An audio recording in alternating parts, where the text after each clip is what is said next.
Yo, what's going on everyone? In this video I'll show you how to efficiently level up your engineering with materials that are very easy to obtain. I will also show you guys how to get the materials needed to make the items, and at the end I will be crafting 1,000 gunpowder to see how much experience you really get. I'm at a workbench right now and I want to take a look at a couple of things that you can use to level up your engineering. Now, you'll hear a lot of other creators talk about crafting star metal harvesting tools, or ammunition, or wordwood bow, or even the treated wood fishing pole. Now the problem with these is they require all tier 2 materials, and a lot of these are very expensive.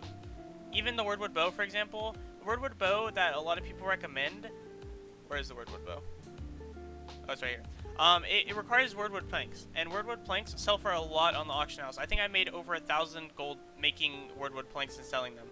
Now, what I do recommend is to make gunpowder. Now, I know a lot of other people have said to make gunpowder up into level 100, but even past level 100. I used gunpowder from level 50 to level 150. And I'm at 141 right now, but I used gunpowder all the way up until level 141, and it's been very, very useful and helpful. And I'll show you guys after, towards the end of this video, how much XP you actually get. I'm going to make 1,000 gunpowder, which is genuinely a lot, because a lot of these materials are very easy to find, and I'm going to show you right now how to get all these materials in less than an hour. Alright, so the first material you guys are going to need is flint. Now, if you guys haven't checked out my last video, I highly advise you go check it out. There's a infinite flint farm down in the bottom left of Monarch's Bluff. It is definitely the best place on the map to get flint.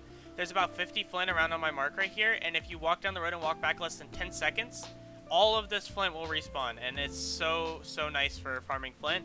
It's also a really good gold farm, which I'll talk about in a little bit. The next material you guys are going to need to get is charcoal.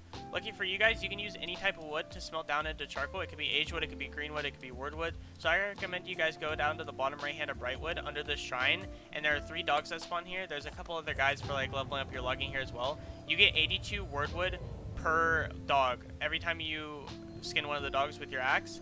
So this is really good. I made about 2,500 wordwood in 30 minutes.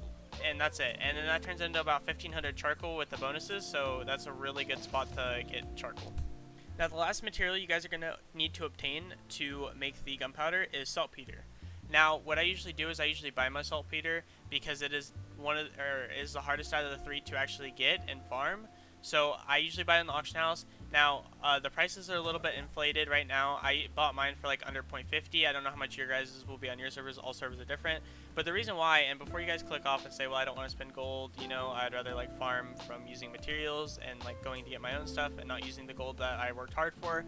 Now why I can understand that, so when you go and farm flint where I showed you guys, you can get 2,000 flint in less than an hour, so I usually spend an hour and a half getting extra flint, and then I sell it to exchange it for saltpeter. So essentially, you might be making a little bit of profit off the saltpeter because the saltpeter is fluctuated right now. So at the end of the day, you might also be making gold in the process of leveling up your engineering. And I hope that makes sense to you guys, but the reason why I do this is because saltpeter is the hardest item to get, and if you guys do know an efficient way to actually farm saltpeter, then let me know in the comments so I can make a video on it. So I can help other people that want to do this as well. But currently I just buy it. I spent 300 to 400 gold total, which I got back easily with the flint, so I'm not even worried about that. Now only after 2.5 hours of grinding, you finally get to the satisfying part, and that's making all this gunpowder. Now obviously if you do the math, I should get around 96,000 XP, so I'm expecting about 10 levels here. So let's check it out. Alright guys, so I went from 141 to 149, which is about 8 levels and a little bit of XP, 96,000. Now this is really good considering it's only 2.5 hours of grinding, while if you use any other material or make anything else in the actual thing, it requires you to go mining, it requires you to get extra wood to turn into lumber and timber and stuff like that. So in my opinion, this was really worth it, and I'm definitely going to go back out and grind some more. So I hope you guys did find this video helpful, and if you did, make sure to like and comment down below what you guys would like to see next and what I can help you guys on anything else at all. So yeah, until next time guys, peace.